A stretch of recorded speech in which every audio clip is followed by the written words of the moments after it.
तो आज हम बात करने वाले हैं तिरुपति बालाजी मंदिर की।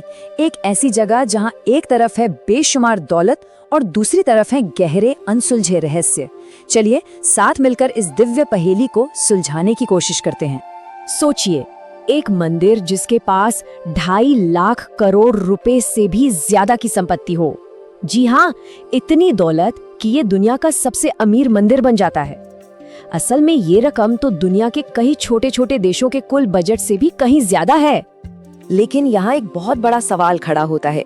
इतनी ज्यादा दौलत के बावजूद इस मंदिर के देवता को कर्ज में डूबा हुआ क्यों माना जाता है? और बस यही वो विरोधाभास है जो इस मंदिर की कहानी को इतना ज्यादा दिलचस्प बना देता है। तो आइए सबसे पहले शुरू करते हैं मंदिर से जुड़े कुछ ऐसे ही अजीब विरोधाभासों और रहस्यों से। वो रहस्य जो आज भी विज्ञान और तर्क को खुली चुनौती देते हैं। यहाँ कुछ ऐसी घटनाएं होती हैं जिनका सामना वहाँ के भक्त और पुजारी रोज करते हैं। सोच के देखिए, एक मूर्ति जिसे एकदम ठंडे कमरे में रखा गया है, फिर भी उससे लगातार पसीना आता है। कहा जाता है कि मूर्ति पर जो बाल हैं वो बिल्कुल असली इंसानी बाल हैं और वो कभी उलझते ही नहीं। इतना ही नहीं, उसके पास एक दिया हजारों सालों से जल रहा है, बिना किसी तेल या घी के। ये सिर्फ कहानियां नहीं, ये जिंदा रहस्य हैं। तो इन सारे रहस्यों के बीच आखिर ये कर्ज वाली कहानी आई कहां से? इतना पैसा और फिर कर्ज, इसका जवाब हमें मिलता है एक बहुत ही प्राचीन पौराणिक कथा में। चलिए अब उस कहानी में चलते हैं। एक ऐसी कहानी जो हमें उस मूल घटना तक ले जाएगी जिसने न सिर्फ इस मंदिर की नींव रखी, बल्कि इस कर्ज वाली अनोखी परंपरा को भी जन्म दिया। तो बात कुछ ऐसी है कि महर्षि भृगु ये जानना चाहते थे कि तीनों देवों में से यज्ञ का फल किसे मिलना चाहिए। इसके लिए उन्होंने एक परीक्षा ली। जब वो भगवान विष्णु के पास पहुंचे तो उन्होंने आराम कर रहे विष्णु जी की छाती पर लात मार दी। अब विष्णु जी ने गुस्सा करने के बजाय उल्टा ऋषि से पूछा कि कहीं उनके नरम पैरों को चोट तो नहीं लग गई। लेकिन देवी लक्ष्मी वो अपने पति का ये अपमान बिल्कुल बर्दाश्त नहीं कर पाई और गुस्से में उन्होंने वैकुंठ ही छोड़ दिया। अब देवी लक्ष्मी के बिना वैकुंठ तो सूना हो गया। तो भगवान विष्णु उन्हें ढूंढते ढूंढते पृथ्वी पर उतर आए। ये समय था कलयुग की शुरुआत का, यानी हमारे आज के युग का। यहाँ उन्होंने श्रीनिवास के रूप में अवतार लिया और तभी उनकी मुलाकात हुई आकाश राजा की बेटी राजकुमारी पद्मावती से। दोनों में प्रेम हुआ और विवाह की बात चली। लेकिन परंपरा के हिसाब से श्रीनिवास को पद्मावती के परिवार को धन देना था। समस्या ये थी कि वो तो गरीब थे, इसलिए उन्होंने धन के देवता कुबेर से एक बहुत बड़ा कर्ज ले लिया। और यही वो दिव्य कर्ज है जिसके बारे में कहा जाता है कि वो आज तक चुकाया जा रहा है।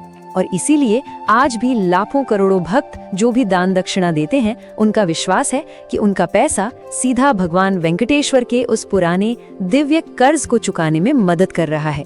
देखा जाए तो यही आस्था इस मंदिर की आत्मा है।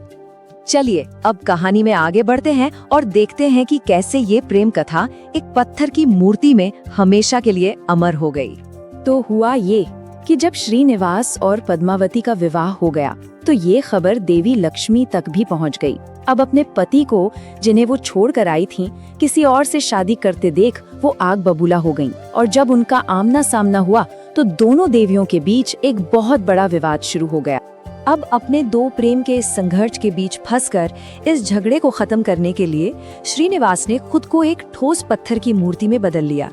जब लक्ष्मी और पद्मावती को अपनी गलती का एहसास हुआ तो वो दोनों भी उसी मूर्ति में समा गईं। और पता है, यही वजह है कि आज भी उस मूर्ति को नीचे धोती और ऊपर साड़ी पहनाई जाती है, जो दोनों देवियों की मौजूदगी का प्रतीक है।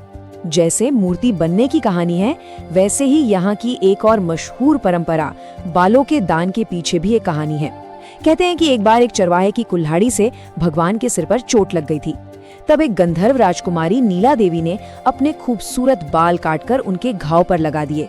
इससे भगवान इतने प्रसन्न हुए कि उन्होंने वरदान दिया कि जो कोई भी तिरुपति में अपने बाल दान करेगा, उसकी सारी मनोकामनाएं पूरी होंगी। और ये परंपरा आज सिर्फ आस्था का प्रतीक नहीं है, बल्कि ये मंदिर की आय का एक बहुत बड़ा स्रोत बन चुकी है। ये दान किए गए बाल अंतर्राष्ट्रीय बाजार में बेचे जाते हैं, जिससे मंदिर को अपने सामाजिक कार्यों के लिए फंड मिलता है। एक तरह से ये परंपरा अनजाने में ही एक वैश्विक उद्योग को चला रही है। तो चलिए अब देखते हैं कि ये प्राचीन विश्वास, ये आस्था आज की आधुनिक दुनिया में कैसे काम करती है, खासकर तब जब बात आती है मंदिर के इस विशाल खजाने और उसके प्रबंधन की। क्या आप अंदाजा लगा सकते हैं? मंदिर के पास 11 टन से भी ज्यादा सोना है। 11 टन। इसमें 1000 किलोग्राम का सोने का मुकुट और 2.5 टन का सोने का कवच भी शामिल है। ये आंकड़े ही मंदिर की बेशुमार दौलत को दिखाते हैं। अगर सालाना आय की बात करें तो वो है 5000 करोड़ रुपए से भी ज्यादा, और इसका एक बहुत बड़ा हिस्सा लगभग 2000 करोड़ रुपए हर साल समाज कल्याण यानी समाज की भलाई पर खर्च किया जाता है। तो ये पैसा जाता कहाँ है? जैसा कि हम देख सकते हैं, इसका एक बड़ा हिस्सा हर दिन लाखों भक्तों को मुफ्त भोजन यानी अन्नदानम कराने में जाता है। इसके अलावा ये पैसा चिकित्सा देखभाल और शिक्षा पर भी खर्च होता है, जिसके तहत 20 से ज्यादा अस्पताल और 300 से ज्यादा स्कूल चलाए जाते हैं। और जो पैसा बच जाता है उसे निवेश किया जाता है ताकि मंदिर की संपत्ति और बढ़ती रहे। अच्छा, दौलत और दान की बात तो हो गई, लेकिन चलिए एक बार फिर उन रहस्यों पर लौटते हैं जिनका जवाब आज आधुनिक विज्ञान के पास भी नहीं है। और यहाँ चीजें सच में बहुत अजीब हो जाती हैं, क्योंकि वैज्ञानिक जांच ने इन रहस्यों को सुलझाने के बजाय और उलझा दिया है। सोचिए, 1987 में भारतीय पुरातत्व सर्वेक्षण ने कार्बन डेटिंग की कोशिश की, लेकिन उनके सारे उपकरण अचानक रहस्यमयी तरीके से बंद हो गए। फिर हाल ही में 2019 में IIT मद्रास के शोधकर्ताओं को मूर्ति में अजीब रेडियोएक्टिव गुण मिले। यहाँ तक कि एक कथित लीक नासा रिपोर्ट में एक अनजान ऊर्जा स्रोत का भी उल्लेख है, जो 2035 तक एक बहुत बड़ा चुंबकीय तूफान ला सकता है। तो आखिर में सवाल वही है, तिरुपति आखिर है क्या? एक ऐसी जगह जहां साक्षात भगवान निवास करते हैं, या प्राचीन भारत का कोई तकनीकी चमत्कार जिसकी तकनीक हम खो चुके हैं? या फिर ये एक ऐसी जगह है जहां कोई ऐसी ब्रह्मांडीय ऊर्जा है जिसे हम बस अभी समझना शुरू कर रहे हैं? शायद इसका जवाब आस्था और विज्ञान के बीच